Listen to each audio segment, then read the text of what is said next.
Ito na, flood control.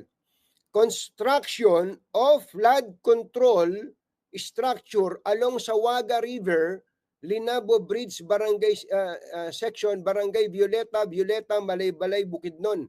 Package 1, 200 million. Alam niyo po ba, dahil sa kagustuhan ko na maghanap pa ng dagdag na pruweba,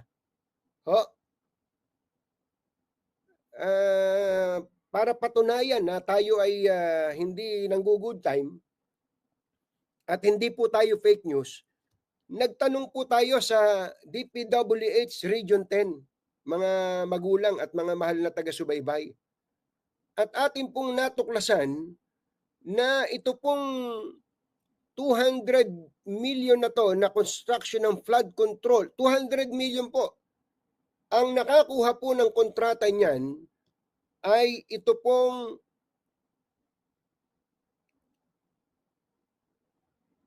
Vicente T. Lau Construction. Vicente T. Lau Construction. Ito po, ito po yung, hindi ko lang maipadala, baka maputol ako eh.